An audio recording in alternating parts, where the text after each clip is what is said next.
Assalamualaikum. Apa kabar anak-anak semua? Mudah-mudahan selalu sehat semua. Jumpa lagi dengan saya Nur Ekawati, masih dalam pembelajaran matematika. Pada video kali ini, kita akan belajar tentang transformasi. Lebih khususnya, kita akan membahas tentang salah satu bagian dari transformasi, yaitu refleksi atau pencerminan. Sudah siap untuk memulai pelajaran kali ini? Yuk kita simak pembahasannya.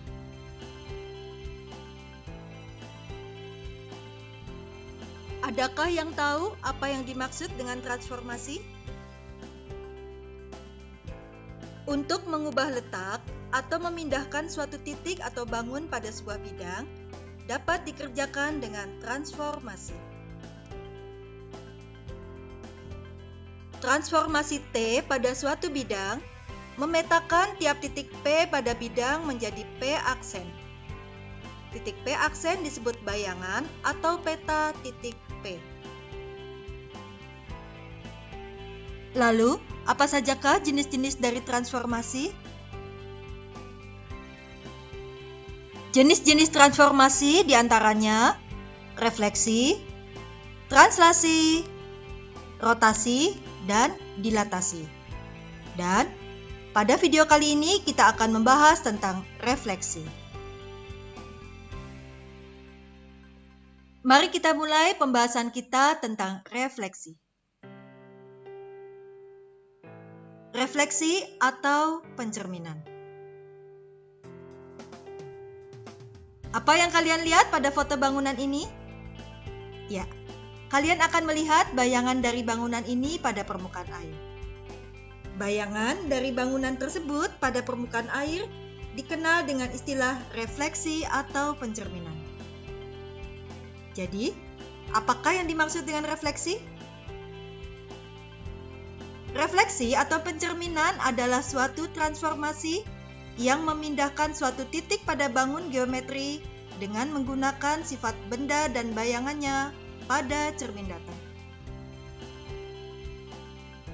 Sifat-sifat refleksi atau pencerminan. Apa yang kalian ingat pada saat bercermin? Ya, pada saat kamu mendekati cermin, tampak bayanganmu juga akan mendekati cermin. Dan pada saat kamu menjauhi cermin, maka bayanganmu juga akan menjauhi cermin. Sifat-sifat refleksi atau pencerminan diantaranya adalah: yang pertama, bayangan suatu bangun yang dicerminkan memiliki bentuk dan ukuran yang sama dengan bangun aslinya. Yang kedua, jarak bayangan ke cermin sama dengan jarak bangun aslinya ke cermin. Dan yang ketiga, bayangan bangun pada cermin saling berhadapan dengan bangun aslinya. Ya, itu adalah sifat-sifat dari refleksi atau pencerminan. Berdasarkan sifat-sifat pencerminan, dapatkah kalian menggambar bayangan hasil pencerminan dari bangun-bangun berikut? Ya, saya punya contoh bangun yang pertama. Misalkan bangun ini dicerminkan terhadap garis ini. Apakah kalian tahu di mana letak bayangannya dan bagaimana bentuknya? Ya, seperti inilah bentuk bayangannya. Kalian perhatikan, setiap titik pada bangun asli memiliki jarak yang sama dengan titik pada bayangannya terhadap cermin. Ya. Kemudian pada bangun yang kedua ini, misalkan dicerminkan terhadap garis ini. Bagaimana bentuk bayangannya? Ya, betul sekali. Bayangannya akan terletak di bawah dengan bentuk seperti ini. Ya. Kalian lihat di sini, antara bangun aslinya dan bayangannya memiliki bentuk dan ukuran yang sama dan saling berhadapan. Kemudian pada bangun yang ketiga, dicerminkan terhadap garis ini. Maka, bayangan yang terbentuk adalah seperti ini. Ya, itu adalah contoh menggambar bayangan hasil pencerminan. Mudah-mudahan kalian dapat memahami. Pembahasan selanjutnya adalah tentang refleksi atau pencerminan suatu titik pada bidang kartesius. Nah, anak-anak, ada beberapa refleksi titik pada bidang kartesius. Mari kita bahas satu persatu. Yang pertama adalah refleksi suatu titik terhadap sumbu X. Ya, kalian tentu ingat bahwa pada bidang kartesius ada dua sumbu, yaitu sumbu X dan sumbu Y. Pada pencerminan yang pertama ini, kita akan belajar menentukan bayangan suatu titik jika dicerminkan terhadap sumbu X. Misalkan di sini saya punya titik P dengan koordinat 2,3. Maka, jika sumbu X ini dijadikan sebagai cermin, di manakah letak bayangan titik P? Ada yang tahu? Ya, kalian perhatikan di sini jarak dari titik P ke sumbu X adalah 3 satuan. Maka, bayangannya juga berjarak 3 satuan terhadap sumbu X, yaitu di bawah sumbu X. Ya, sehingga kita peroleh bayangan titik P adalah di sini dengan koordinat 2,-3. Nah, sehingga bisa kita simpulkan jika suatu titik P dengan koordinat X, Y dicerminkan terhadap sumbu X, maka bayangan yang terbentuk memiliki koordinat X, Y. Ya. Itu adalah pencerminan terhadap sumbu X. Yang kedua adalah pencerminan suatu titik terhadap sumbu Y. Sebagai contoh, misalkan di sini ada titik P dengan koordinat 2,2. Ya. Lalu akan kita cerminkan terhadap sumbu Y. Maka di manakah letak bayangannya? Ya, di sini jaraknya adalah 2 satuan terhadap sumbu Y. Maka bayangannya juga akan berjarak 2 satuan. Sebelah sini, ya. Sehingga diperoleh bayangan titik P atau P aksen yaitu dengan koordinat -2,2. Sehingga kesimpulannya, apabila ada titik P dengan koordinat X, Y dicerminkan terhadap sumbu Y, maka koordinat bayangannya adalah -X, Y. Jadi yang berubah adalah koordinat X-nya, sedangkan koordinat Y-nya adalah tetap. Ya. Itu adalah refleksi terhadap sumbu Y. Oke, yang selanjutnya adalah refleksi suatu titik terhadap garis X sama dengan A. Nah, kalian ingat kembali bagaimana cara menggambar garis X sama dengan A. Misalkan di sini ada contoh, diketahui titik P koordinatnya 1,2. Akan dicerminkan terhadap garis X sama dengan 3. Ya, kalian ingat bentuk garis X sama dengan 3 adalah memotong sumbu X di titik 3,0 dan sejajar dengan sumbu Y. Ya, seperti ini gambarnya. Ya, sekarang bayangkan garis X sama dengan 3 sebagai cermin. Maka, jarak dari titik P terhadap garis X sama dengan 3 adalah 2 satuan. Sehingga bayangan yang terbentuk juga mempunyai jarak 2 satuan di sebelah kanan garis ini. Ya, sehingga seperti ini hasilnya. Sehingga diperoleh bayangan titik P adalah memiliki koordinat 5,2. Ya. Maka dapat kita tarik kesimpulan atau dibuatkan rumus seperti ini, ya. Jika ada titik P dengan koordinat X, Y dicerminkan terhadap garis X sama dengan A, maka bayangan yang terbentuk memiliki koordinat 2A dikurangi X, Y. Ya. Perhatikan di sini, kalau saya akan menggunakan rumus maka caranya seperti ini. Koordinat Y-nya tetap. Untuk koordinat X, misalkan di sini X-nya 1, maka bayangannya menjadi 2 kali A dikurangi X. A-nya adalah 3. Maka 2 kali 3 adalah 6. 6 dikurangi 1 adalah 5. Sehingga bayangan yang terbentuk adalah 5,2. Ya, itu adalah cara merefleksikan titik terhadap garis X sama dengan A. Selanjutnya adalah bagaimana cara merefleksikan suatu titik terhadap garis Y sama dengan A. Misalkan di sini ada titik P dengan koordinat 4,1. Akan dicerminkan terhadap garis Y sama dengan 2. Ya, kalian lihat di sini garis Y sama dengan 2 sejajar dengan sumbu X, ya. Karena di sini jaraknya adalah satu satuan, maka bayangan titik P juga akan memiliki jarak satu satuan terhadap garis ini. Maka di sini letak bayangannya, sehingga koordinat bayangannya adalah 4,3. Bagaimana? Bisa dipahami? Ya, saya rasa tidak sulit. Lalu bagaimana apabila kita ingin menggunakan rumus? Ya, beginilah rumusnya. Jadi apabila titik P dengan koordinat X, Y dicerminkan terhadap garis Y sama dengan A, maka rumus yang terbentuk adalah koordinatnya X, 2A dikurangi Y. Jadi koordinat X-nya tetap, namun koordinat Y-nya berubah menjadi 2A dikurangi Y. Bagaimana, bisa dipahami anak-anak? Ya, itulah cara merefleksikan suatu titik terhadap garis Y sama dengan A. Yang selanjutnya adalah pencerminan suatu titik terhadap garis Y sama dengan X. Ya, misalkan di sini ada titik P dengan koordinat 1,4. Akan kita cerminkan terhadap garis Y sama dengan X. Apakah kalian masih ingat bagaimana bentuk garis Y sama dengan X? Ya, seperti inilah bentuknya, ya. Kalau kalian lihat di sini garis ini melalui titik 0,0, 1,1, 2,2, 3,3 dan seterusnya. Nah, sekarang titik P akan kita cerminkan terhadap garis Y sama dengan X. Nah, di sini untuk menentukan jaraknya, maka caranya adalah kita buat garis bantu yang tegak lurus dengan garis Y sama dengan X. Seperti ini, ya. Lalu jarak dari titik P terhadap garis Y sama dengan X harus sama dengan jarak garis ini terhadap bayangannya. Maka disinilah letak bayangannya. Ya, kalau kita lihat di sini koordinatnya adalah 4,1. Nah, coba kalian perhatikan di sini.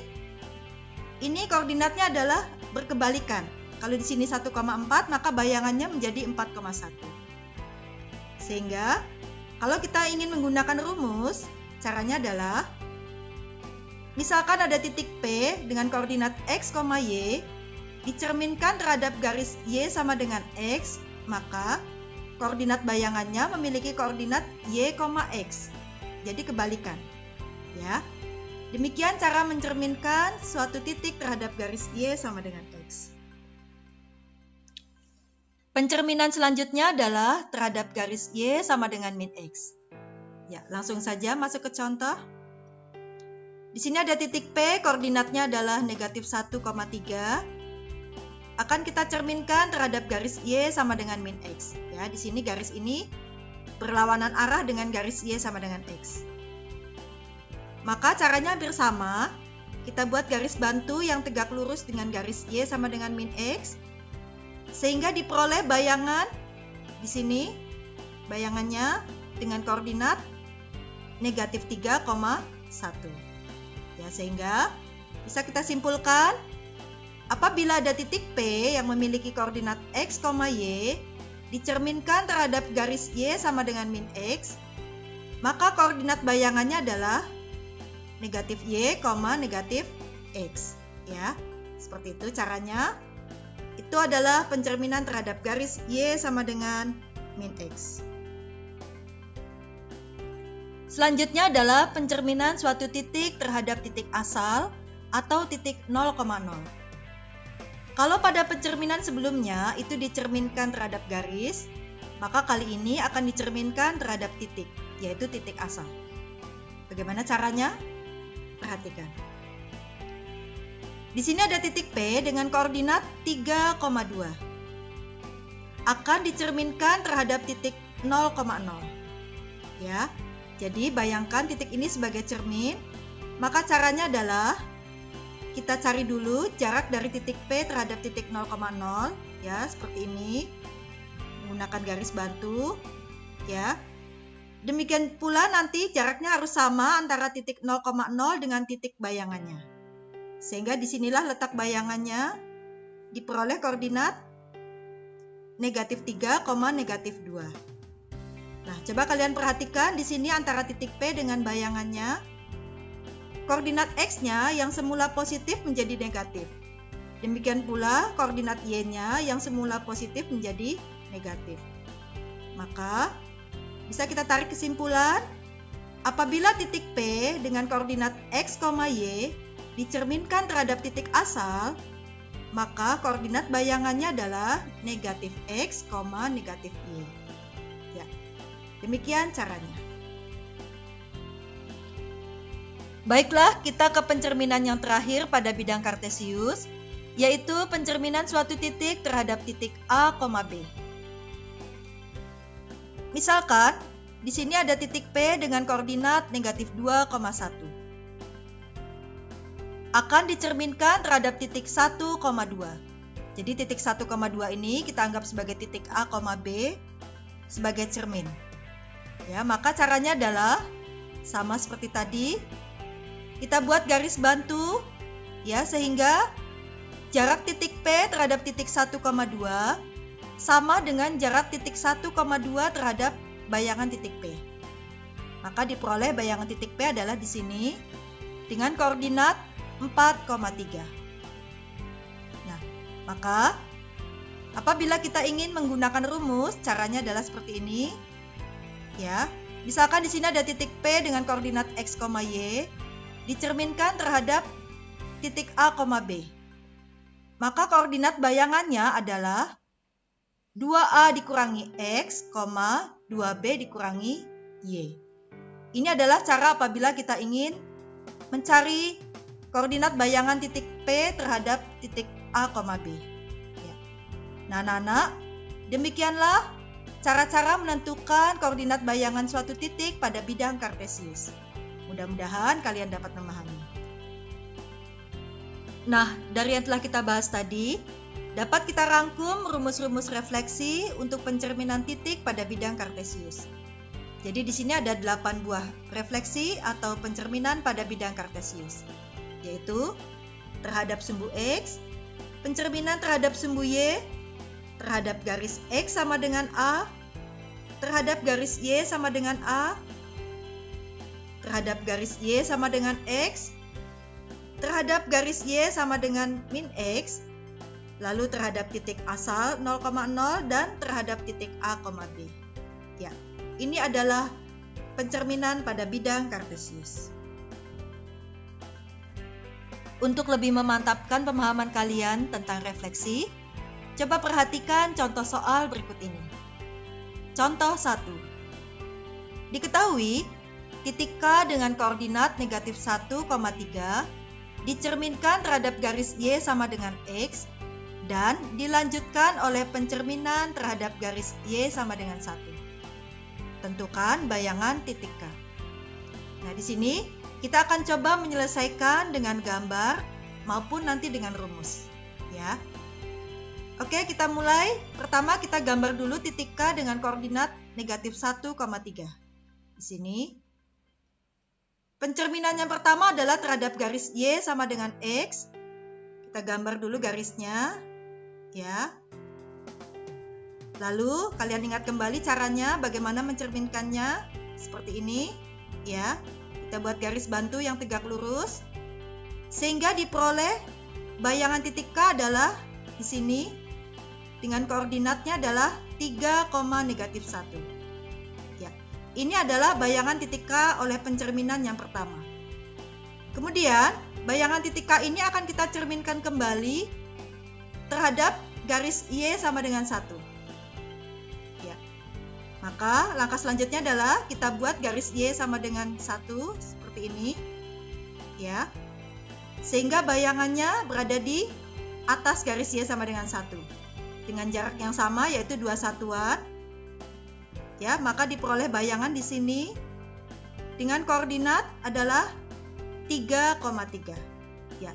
Jadi ini adalah bayangan titik K setelah dicerminkan 2 kali. Lalu bagaimana apabila kita ingin menggunakan rumus? Ya, caranya adalah pertama kita tulis dulu rumusnya di sini supaya mudah, ya. Di sini ada 2 pencerminan. Yang pertama adalah terhadap Y sama dengan X dan yang kedua adalah terhadap garis Y sama dengan A. Ya, nanti A-nya adalah 1 ya.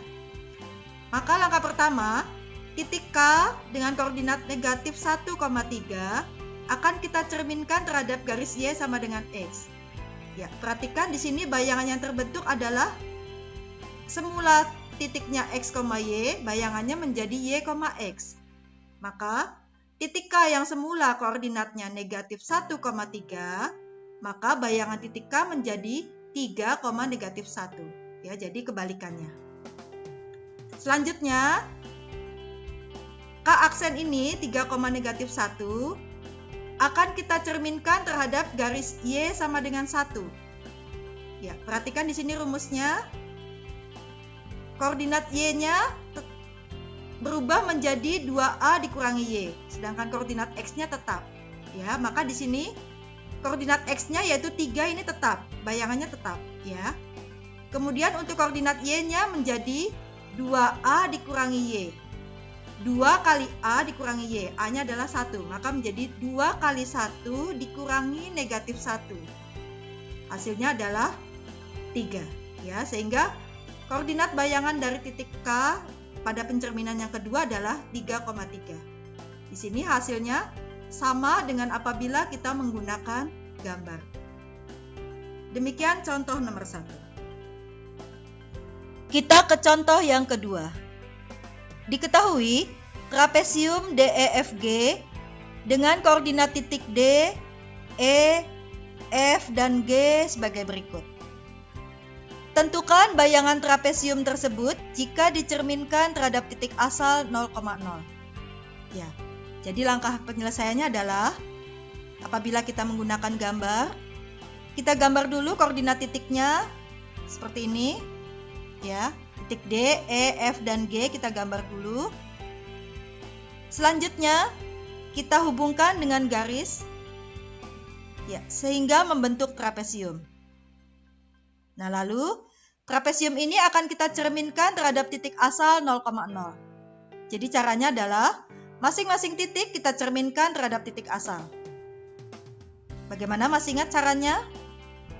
Kita mulai dulu dari titik D. Jika dicerminkan terhadap titik asal, maka bayangannya adalah diperoleh negatif 2, negatif 1. Ya, perhatikan di sini. Jaraknya dari titik D ke titik 0,0 harus sama dengan titik 0,0 ke bayangan titik D. Ya. Dengan cara yang sama kita cerminkan titik E. Ya. Kemudian titik F kita cerminkan juga dengan cara yang sama. Dan terakhir adalah titik G. Ya. Selanjutnya kita hubungkan dengan garis seperti ini, sehingga terbentuk trapesium bayangan. Ya, ini adalah cara penyelesaian dengan gambar. Lalu bagaimana apabila kita ingin menggunakan rumus? Ya, caranya adalah pertama kita tulis dulu rumusnya. Di sini titik P, X, Y dicerminkan terhadap titik 0,0, maka koordinat bayangan titik P adalah negatif X, negatif Y. Jadi, simpulannya, koordinat bayangannya adalah berlainan tanda atau berlawanan tanda. Yang semula positif menjadi negatif, ya. Maka apabila titik D koordinatnya 2,1, maka bayangan titik D adalah negatif 2, negatif 1. Titik E koordinatnya negatif 3,1, maka bayangannya adalah berlawanan tanda menjadi 3, negatif 1, ya. Demikian juga untuk titik F dan titik G, ya. Hasilnya sama apabila kita menggunakan gambar. Demikian anak-anak pembahasan kita kali ini. Semoga kalian dapat memahami apa yang telah kita bahas. Demikian pembelajaran kali ini. Semoga bisa dipahami. Sampai jumpa lagi di pembelajaran selanjutnya. Terima kasih.